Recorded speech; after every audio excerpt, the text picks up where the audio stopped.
Assalamualaikum warahmatullahi wabarakatuh.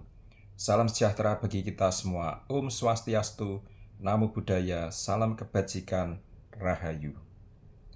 Teman-teman, yang namanya hidup di dunia ini tentulah ada pasang surut.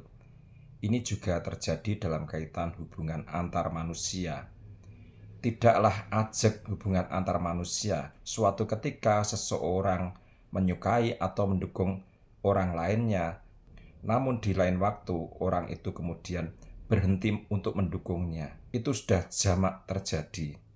Demikian pula sebaliknya, suatu ketika seseorang itu tidak menyukai orang lainnya, tapi di waktu yang lain orang menjadi berbalik menjadi suka. Ya begitulah normalnya hidup di dunia ini, selalu ada perubahan-perubahan. Kata orang yang tidak pernah berubah itu adalah perubahan itu sendiri. Inilah topik yang akan saya bicarakan dalam video saya kali ini. Untuk itu sebelumnya saya ucapkan selamat datang di channel Penerus Pejuang, sebuah channel untuk mengartikulasikan pemikiran dan sikap yang merdeka yang dilandasi oleh nilai-nilai demokrasi, keadilan dan keterbukaan yang bertanggung jawab. Teman-teman, akhir-akhir ini ada salah satu sosok alumnus dari UGM, yaitu dari Fakultas Hukum, yang bernama Denny Indrayana, itu sedang menjadi topik perbincangan, di mana dia dengan kemunculannya akhir-akhir ini membuat pemberitaan baik media mainstream maupun di media sosial. Bagaimana tidak, tanpa hujan, tanpa angin, dia mengadakan sebuah sayembara yang berhadiah ratusan juta yang akan keluar dari kantong pribadinya. Sayembara itu tidaklah main-main, yaitu dia menantang siapapun yang bisa menunjukkan ijazah SMA Gibran akan diberinya hadiah 100. Saya belum update, sepertinya yang terakhir sudah naik dari nilai 100 juta rupiah bagi siapapun yang bisa menunjukkan ijazah SMA dari Gibran. Ini tentunya bisa dipandang dari berbagai sisi. Namun kalau saya boleh menilai dari sayembara yang diadakan oleh Denny Indrayana ini, itu tidak lain adalah sebuah lelucon. Semua orang pasti tahu bahwa satu-satunya yang bisa menunjukkan ijazah seseorang adalah orang itu sendiri yang memilikinya. Jadi kalau dia mengadakan sayembara ratusan juta rupiah bagi siapapun yang bisa menunjukkan ijazah SMA Gibran, ini tentunya hanyalah omong kosong belaka. Karena tentunya sayembara itu lebih pantas ditujukan kepada Gibran seorang. Harusnya pengumuman sayembara dia lebih khusus ditujukan kepada Gibran. Bunyinya mungkin kurang lebihnya, ayo Gibran, tunjukkan ijazah SMA-mu, nanti akan saya beri 100 juta rupiah. Mestinya kan seperti itu, tidak perlu ditunjukkan kepada orang lain. Ya orang lain tidak akan mungkinlah untuk menunjukkan ijazah SMA dari Gibran. Jangankan orang lain, bapaknya sendiri, ibunya sendiri, adik-adiknya pun tidak akan pernah bisa menunjukkan ijazah SMA milik Gibran kalau itu disimpan oleh yang empunya sendiri. Ini sangat logis sekali. Jadi sayembara yang diadakan Denny ini memang hanyalah lelucon belaka. Satu-satunya yang bisa mengikuti dan akhirnya bisa keluar sebagai pemenang dari sayembara yang diadakan oleh Denny Indrayana tentunya hanyalah Gibran seorang. Inilah lucunya. Omong-omong tentang sosok Denny Indrayana itu sendiri, saya teringat dulu di awal tahun 2000-an saya sempat memujinya. Ketika itu kalau tidak salah ingat, saya pernah menulis sebuah artikel di media lokal di Yogyakarta. Waktu itu berkenaan dengan Dies Natalis UGM, tapi saya sudah lupa tahun berapa, yang jelas itu sekitar awal tahun 2000-an. Waktu itu saya merasakan bahwa peran dari akademisi ilmuwan dari UGM itu sudah mulai surut di tataran nasional. Seperti yang sudah kita ketahui bahwa di tahun 70-an, 80-an hingga pertengahan 90-an itu ilmuwan dan akademisi dari UGM itu sangatlah mendominasi di tataran percaturan ilmiah tingkat nasional. Apalagi waktu itu ada lembaga yang dinamakan Akademi Ilmu Pengetahuan Indonesia, yang isinya adalah para ilmuwan top kelas dunia yang didominasi dari UGM. Selain UGM paling ya dari UI atau ITB waktu itu. Namun ketika menginjak tahun 2000-an, dominasi dari ilmuwan dan akademisi UGM itu sudah mulai surut. Dan saat itu saya menyoroti bahwa ada satu the rising star dari Fakultas Hukum UGM yang bernama Denny Indrayana. Memang waktu itu di Fakultas Hukum itu juga banyak pakar akademisi, ilmuwan di tingkat nasional, tapi rata-rata sudah berusia sepuh atau rata-rata sudah menjadi guru besar emeritus atau guru besar yang sudah pensiun. Denny Indrayana ini kemudian muncul sebagai ilmuwan dan akademisi dari Fakultas Hukum UGM yang masih berusia muda belia. Ada secercah harapan waktu itu yang kira-kira saya tulis di koran lokal. Kiprah Denny waktu itu sangatlah menonjol. Hampir setiap hari namanya menghiasi di berbagai media pemberitaan mainstream waktu itu. Baik pendapatnya sebagai ahli hukum maupun juga opini-opininya sebagai seorang aktivis anti korupsi dari Pukat UGM atau Pusat Anti Korupsi Fakultas Hukum UGM.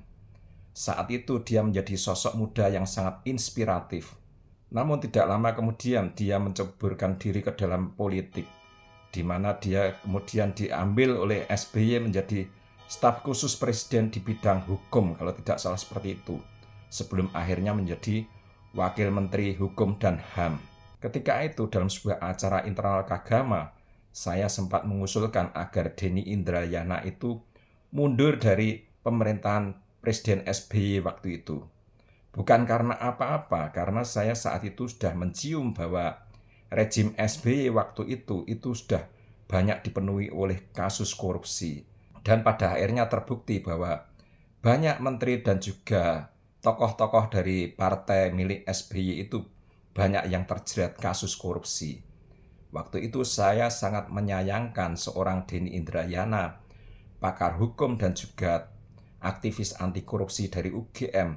Dia berada dalam lingkungan yang salah. Menurut saya saat itu seperti itu. Dan hari-hari ini Denny Indrayana muncul menceburkan diri dalam pembelaannya terhadap Roy Tiva dan kawan-kawan dalam perkara tuduhan ijazah palsu kepada Pak Jokowi. Ini juga sangat saya sayangkan. Walau bagaimanapun dalam persoalan ini saya melihat bahwa Denny Indrayana tidaklah bersikap objektif. Saya menduga tentunya dia masih memakai perspektif dari mana dia dulunya berasal. Walaupun sudah ada penjelasan dari Rektor UGM, dari Dekan UGM, dari teman-teman Jokowi seangkatan, dan lain sebagainya, itu tidak membuat Denny Indrayana bisa berpikir positif. Karena kemungkinan besar dia memang sudah disetir oleh rasa kebencian terhadap Jokowi itu sendiri. Hingga akhirnya dia menyentak publik dengan sebuah sayembara yang sudah saya ceritakan di depan tadi. Tidak hanya berhenti pada sayembara, di video terbarunya dia justru pamer ijazah. Ijazah SMA-nya hingga ijazah S3 dipamerkan ke publik. Ini sesungguhnya sesuatu yang tidak ada gunanya sama sekali. Tidak hanya memamerkan ijazah-ijazah miliknya, tapi itu digunakan untuk menekan Jokowi dan juga Gibran. Baiklah, tanpa berlama-lama akan saya putarkan video terbaru dari Denny Indrayana tersebut. Mari tunjukkan ijazah kita masing-masing. Upload di sosial media masing-masing. Tidak sulit, karena ijazah kita asli. Dan ada ijazah S1 saya dari Fakultas Hukum Universitas Gadjah Mada. Pak Jokowi, jangan kalah dengan Mas Wapres yang pernah menunjukkan ijazah S1-nya. Yang kami tunggu ijazah SMA Mas Wapres. Tapi mari tunjukkan ijazah S1. Sama-sama dari UGM kita, Pak Jokowi. Walaupun di video lengkapnya Denny Indrayana menunjukkan ijazah SMA hingga S3 juga semacam surat penyetaraan, tapi ini videonya saya potong khusus untuk S1 yang sama-sama dengan Pak Jokowi dari UGM. Ini tentunya sangat lucu sekali ya. Saya menilai bahwa dia tadi mengatakan ijazahnya asli, yaitu menurut perspektif dia sendiri. Semua orang juga seperti itu. Namun saya yakinkan bahwa dari hampir 500.000 alumni UGM, satu-satunya ijazah yang benar-benar terverifikasi dari banyak pihak itu ternyata adalah milik Pak Jokowi. Di mana ijazahnya Pak Jokowi itu sudah diuji Lab 4 Mabes Polri 2 kali. Kemudian dari rektorat sudah memberikan testimoni. Dari dekan sudah memberikan testimoni. Dari dosen-dosen, begitu pula alumni seangkatan, sewisuda dari Pak Jokowi sudah memberikan testimoni. Coba kalau ijazah S1-nya Bung Denny, apakah sudah pernah diuji Lab 4 di Mabes Polri? Apalagi sampai 2 kali, tentunya belum kan? Apakah sudah pernah ada testimoni dari rektor, testimoni dari dekan, testimoni dari dosen-dosen, testimoni dari teman-teman seangkatan, sewisuda? Apa sudah? Belum kan? Saya pun mengakui bahwa ijazah saya sendiri dari UGM belum pernah diuji Lab 4 Mabes Polri. Belum ada testimoni dari rektor. Belum ada testimoni dari dekan, dari dosen, dari teman-teman seangkatan saya, teman-teman seangkatan wisuda dengan saya. Belum pernah mereka memberikan verifikasi bahwa ijazah saya asli. Demikian pula dengan ijazah Bung Denny. Satu-satunya dari alumni UGM yang berjumlah hampir 500.000 orang yang sudah diverifikasi, sudah diuji lab Mabes Polri hingga 2 kali, itu adalah ijazah Pak Jokowi saja. Jadi kalau kita mau lucu-lucuan, satu-satunya ijazah yang hingga detik ini sudah terbukti asli, itu adalah ijazah milik Pak Jokowi. Jadi untuk Bung Denny tidak perlu sombong dengan memamerkan ijazah-ijazahnya, karena itu hanyalah klaim pribadi. Demikian pula saya. Ijazah saya pun tidak perlu saya tunjukkan, karena itu nantinya pun hanya klaim dari saya sendiri bahwa ijazah saya asli. Tapi belum pernah masuk ke Lab 4 Mabes Polri, apalagi sampai 2 kali. Rektor pun belum pernah memverifikasi bahwa ijazah saya asli. Dekan, dosen, teman-teman seangkatan saya belum pernah mengatakan ijazah saya asli. Jadi kita jadi manusia itu ya yang sewajarnya saja, tidak perlu merendahkan orang lain, tidak perlu menantang-nantang orang lain, tidak perlu mengusik orang lain dengan hal-hal yang tidak penting seperti itu.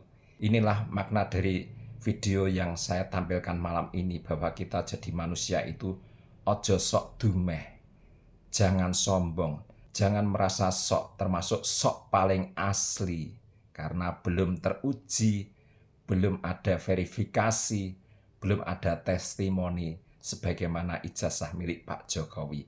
Kita semua kalah dibanding ijazah S1 milik Pak Jokowi.